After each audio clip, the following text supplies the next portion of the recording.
สวัสดีครับผมสกายเองนะครับ สำหรับคลิปนี้นี่คุณแมวก็ได้เลี้ยงค่ากระดาษให้ผมนะครับโดยการสมัครสมาชิกนะฉะนั้นผมก็จัดเลยตามคำขอครับกับ Mark Slider Set ล่างCasta Storm Form นะครับโอ้โหบอกเลยร่างนี้เป็นร่างที่ค่อนข้างจะโคตรทรงพลังของ Rider Set นะแล้วผมก็ว่าเป็นร่างที่โอ้โหอย่างแน่นน่ะกล้ามแม่งอย่างปึกเลยอ่ะ เป็นแบบโอ้โหกล้ามแทบปีอ่ะมันเป็นถือว่ามันเป็นการดีไซน์ที่ออกมาแล้วผมว่านะมันสวยรองจากร่างหลักเลยอ่ะมีหน้าคนร่างนี้ที่ถึงมีคนนิยมสูงนะแล้วก็เป็นร่างที่แบบโอ้โหต่อยหมัดหนึ่งทีรับรองศัตรูที่ตัวแตกแน่นอนนะครับ ว่าเดี๋ยวมาวาดกันเลยครับสำหรับร่าง Casta Storm Form นะครับนี่มันก็จะเหมือนมีหูหรือปีกวะตรงด้านข้างอย่างเงี้ยจัดไปเลยนะอาจจะวาดลำบากหน่อยนะเพราะว่าร่างนี้ก็ถือว่าเป็นร่างที่ค่อนข้างจะทรงพลังนะร่างไหนที่ทรงพลังนะจะเป็นร่างที่ค่อนข้างวาดยากนะ ร่างนี้ก็คล้ายกันเลยนะไรเดอร์เซตนี่ผมดูได้แค่2 ตอนเองนะแล้วก็ไม่มีเวลาได้ดูนะก็ไม่รู้ถึงร่างต่อร่างไหนแล้วนะโหแต่ละร่างนี่ก็แบบลายนี่อย่างกระชูดฉาดเลยนะเฮ้ยแต่ร่างนี้ก็ถือว่าสะดุดตามากเลยนะว่าเป็นร่างที่ดูเรียบๆนะแต่ว่าโอ้โหแบบกล้ามแม่งอย่างปึกไอตัวเนี้ยแตกต่างจากร่างอื่นๆของเซตนะนี่หัวก็กลมๆเลยนะจุดเด่นของร่างนี้ก็คือไอตรงเขามันอะจะแหลมๆยาวๆใหญ่ๆนี่อารมณ์ก็คล้ายๆกับกันดั้มเลยอะเนี่ยตรงเขาเนี่ยแหลมๆเป็นตัววีใหญ่ๆตรงปลายก็จะคอดๆหน่อยนะนี่ตรงฐานก็จะหนาๆเติมเส้นไปฟืบนี่มีชั้นในชั้นกลางเราไม่ต้องกลัววาดไม่เหมือนนะเพราะว่ามันไม่น่าจะเหมือนอยู่แล้วนะ ผมก็เพิ่งเคยวาดไรเดอร์เซตล่างCasta Storm Form ครั้งแรกเหมือนกันนะฉะนั้นผมก็จะวาดให้มันแบบคล้ายๆที่สุดเลยนะนี่สำหรับสายลวกนี่เราจะวาดให้มันคล้ายนะไม่ใช่วาดให้มันเหมือนนะเราอย่าไปคิดว่าจะวาดปุ๊บแล้วเหมือนปั๊บนะไม่งั้นเดี๋ยวเราจะซีเรียสนะแล้วเครียดซะเปล่าๆนะเราควรจะวาดให้สนุกนะการวาดให้สนุกก็คือเราพยายามวาดให้คล้ายนะแล้วก็แสดงศักยภาพลายเส้นของตัวเองออกมาให้มากที่สุดนะครับมาต่อไปก็จะเป็น Anatomy อนาถานะครับเราก็ต้องมีโครงก่อนนะถ้าเราสามารถขึ้นโครงได้นะการวาดคาแรคเตอร์ขยับท่าทางได้เราก็จะสามารถวาดได้หลากหลายท่าเลยนะนี่อันนี้โครงก็อาจจะแบบตัวใหญ่ๆหน่อยนะเพราะว่าโอ้โหกล้ามแม่งอย่างล่ำอ่ะนี่สไตล์การต่อสู้ก็จะคล้ายๆนักมวยปั้มเลยนะครับโอ้โหแบบเนื้อต่อเนื้อแน่นๆน่ะชนกันเลยครับนี่ประมาณนี้เลย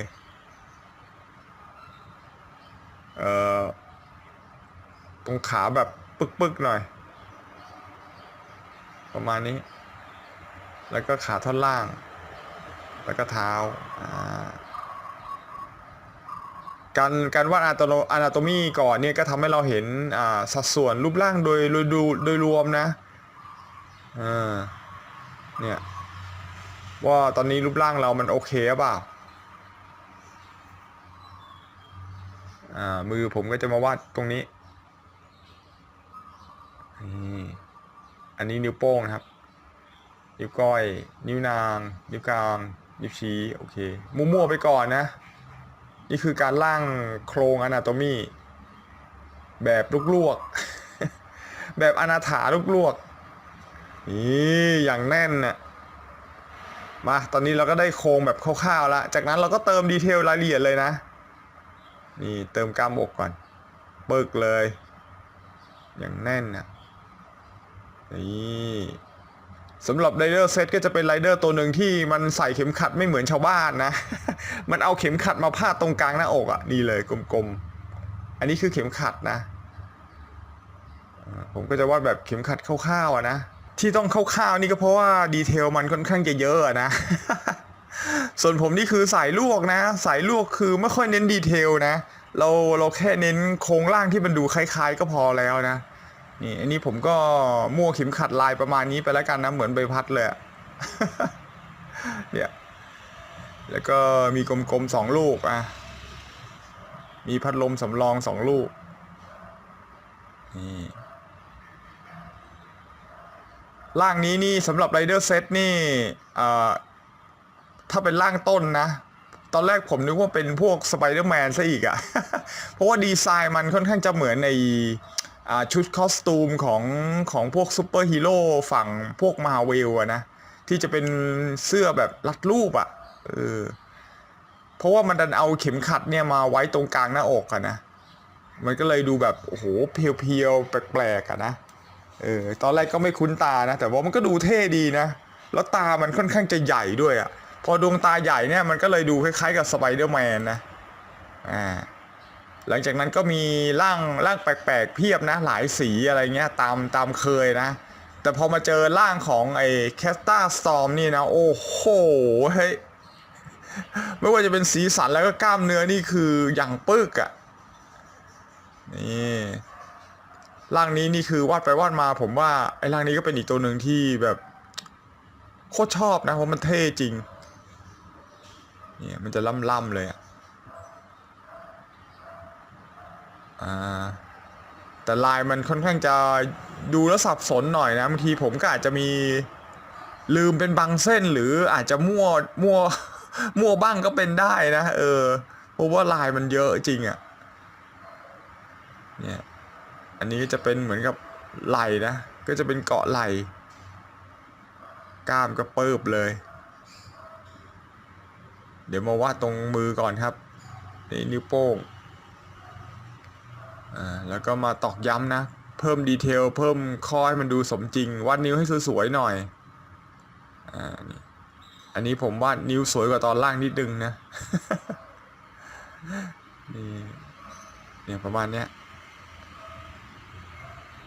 แล้วก็จะเหมือนเป็นถุงมือ2 สีนะนี่แบ่งชั้นไปปึ๊บนี่หลังๆนี่คาเมนไรเดอร์นี่ก็จะแบบโอ้โหสีสันแบบลายตามากเลยเนี่ยปึ๊บเวลาจะวาดนี่ก็อาจแอบมีงงด้วยนะ เนี่ยเกาะแขนนี่ล่ำพออย่างวะเนี่ยแล้วก็เติมดีเทลไปนะมันก็เป็นช่วงของเกาะแล้วเกาะมันก็จะเหมือนกับมีลายด้วยนะเหมือนลายเส้นเลือดลายเส้นเลือดลายพลังอะไรอย่างนี้เลยเนี่ยอย่างเงี้ย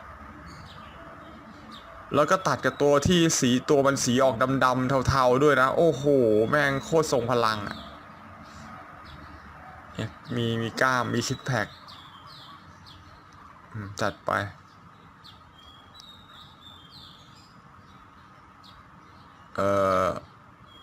ตรงนี้มันจะมีลายไฟอันนี้คือลายไฟนะจะเรียกว่าลายอะไรดีผมเรียกลายไฟแล้วกันมันเป็นลายเพลิงแบบพลังถ้าเพื่อนๆดูแล้วงงนะเดี๋ยวเอาไว้ดูตอนลงสีแล้วกันเพราะว่าเป็นเส้นขาวดำนี่บางทีก็ดูลำบากนี่เกาะไหล่โชว์ประมาณนี้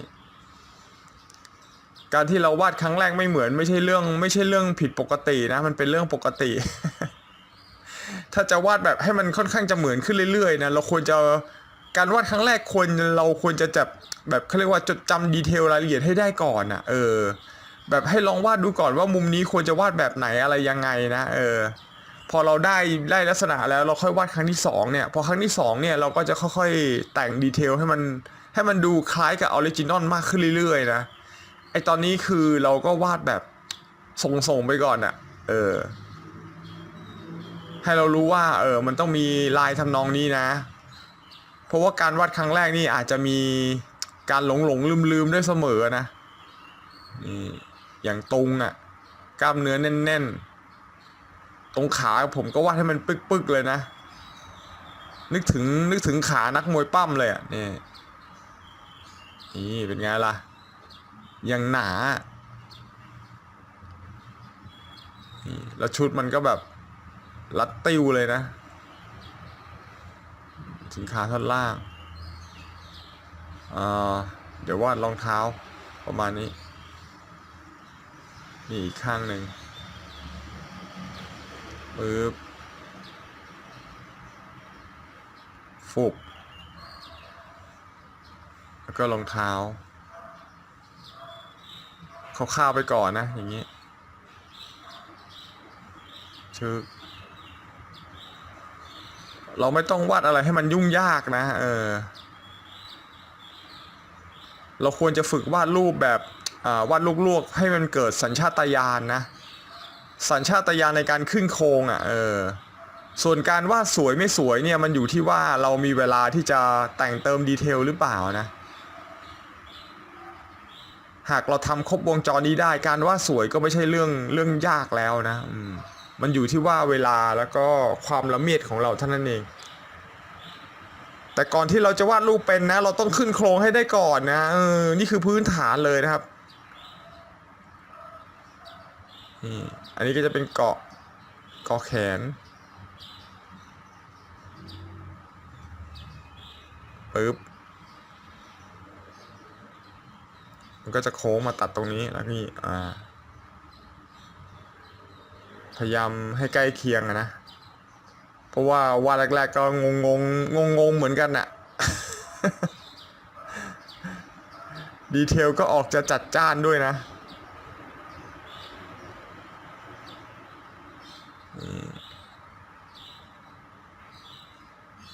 นี่ก็มือตรงกระดูกข้อมือก็จะมีอย่างเงี้ยเหมือนกับถุงมือมอไซค์เลยมีเม็ดตรงนี้แล้วถุงมือสองสีด้านในกับด้านนอกโอเคนี่แล้วตรงนี้ก็จะเป็นแบบเขาเรียกว่าเป็นลายไฟลายเพลิงนะลายทรงพลังนี่มันจะเป็นลายของซิกแพคไปเลยนี่ผมก็จะวาดแบบง่ายๆนะขนาดการเป็นเพลิงอันนี้ก็จะหนาๆหน่อยนี่เส้นเชื่อมกัน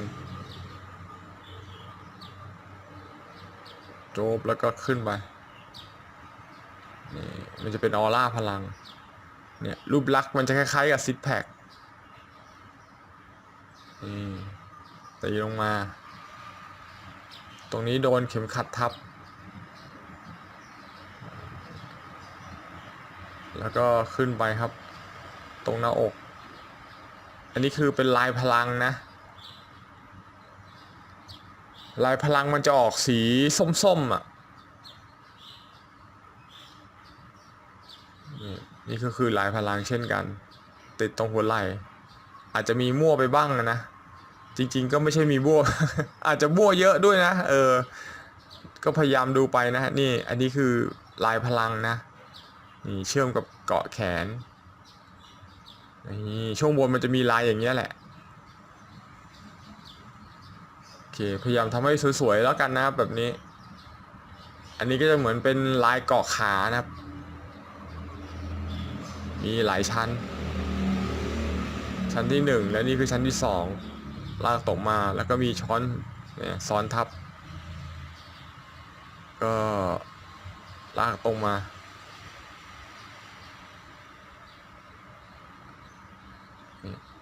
อีกชั้นหนึ่งโอเคนี่ตรงหัวเข่าแล้วนะประมาณนี้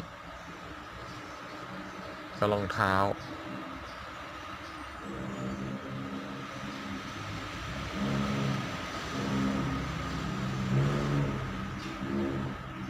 ปึ๊บ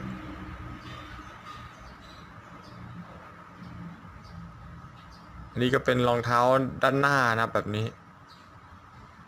ถูกผิดไม่ต้องสนใจนะใส่ไปก่อน ก็พอดูได้นะ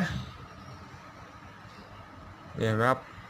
ถึงแม้เราจะวาดครั้งแรกนะแต่ถ้าเกิดเรามีประสบการณ์ในการวาดลูกๆมาเยอะนะมันก็จะมั่วได้เยอะประมาณนี้เลยนะ แล้วถ้ามีโอกาสได้วาดครั้งที่2นะบอกได้เลยว่ามันจะต้องวาดดีกว่าครั้งแรกแน่นอนนะครับมันเป็นธรรมชาติเลยนะเมื่อมนุษย์เรามีความทรงจำแล้วก็มีความชำนาญที่เริ่มจะคุ้นชินแล้วนะอะไรมันก็จะง่ายขึ้นนะพอมันง่ายขึ้นดีเทลก็จะเยอะขึ้นตามนะนี่อันนี้ผมก็ใส่ไปก่อนนะนี่อันนี้ก็จะเป็นลายสีขาวด้านในนะซึ่งมันจะซ้อนทับกันอยู่ประมาณนี้มั้งเนี่ยก็ให้มาโอเค